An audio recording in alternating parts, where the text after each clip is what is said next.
TransCanada Corp's Keystone pipeline leaked an estimated 795,000 liters of oil onto agricultural land in northeastern South Dakota, but state officials don't believe the leak polluted any surface water bodies or drinking water systems. Read more: Anatomy of an oil spill. State officials and pipeline operator TransCanada Corp. disclosed the leak Thursday, and the company shut down the pipeline.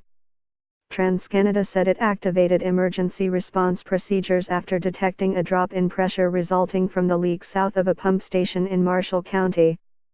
The cause was being investigated. Image of Amherst incident taken earlier today by aerial patrol as part of our initial response.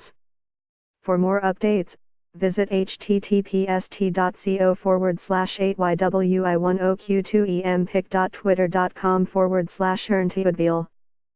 TransCanada, at TransCanada, November 16, 2017.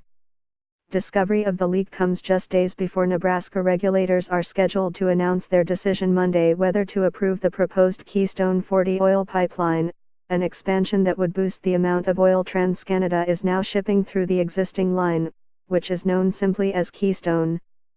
Canadian heavy crude prices and TransCanada Corp shares slid on Friday. The expansion has faced fierce opposition from environmental groups, American Indian tribes and some landowners. Brian Walsh, an environmental scientist manager at the South Dakota Department of Environment and Natural Resources, said the state has sent a staff member to the site of the leak in a rural area near the border with North Dakota about 402 kilometers west of Minneapolis. Ultimately, the cleanup responsibility lies with TransCanada, and they'll have to clean it up in compliance with our state regulations, Walsh said. TransCanada said in its statement that it expected the pipeline to remain shut down as the company responds to the leak. It did not offer a time estimate, and a spokesman didn't immediately return a telephone message from the Associated Press. The Federal Pipeline and Hazardous Materials Safety Administration didn't immediately return an email requesting additional information from the AP. Since 2010, companies have reported 17 spills bigger than the leak announced Thursday, topping 210,000 gallons, 5,000 barrels, of crude oil or refined petroleum products, according to U.S. Department of Transportation records. Read more: Human error a growing factor in pipeline leaks, National Energy Board. The existing Keystone pipeline transports crude from Canada to refineries in Illinois and Oklahoma, passing through the eastern Dakotas, Nebraska, Kansas and Missouri.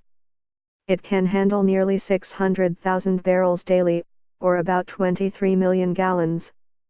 TransCanada says on its website that the company has safely transported more than 1.5 billion barrels of oil, or about 63 billion gallons, through the system since operations began in 2010. President Donald Trump issued a federal permit for the expansion project in March even though it had been rejected by the Obama administration. The Keystone 40 project would move crude oil from Alberta, Canada, across Montana and South Dakota to Nebraska, where it would connect with existing pipelines feeding refineries along the Gulf Coast. Kent Moeckley, a member of conservation and family agriculture group Dakota Rural Action, who opposed the Keystone pipeline, said he drove to land he owns near the site of the spill Thursday.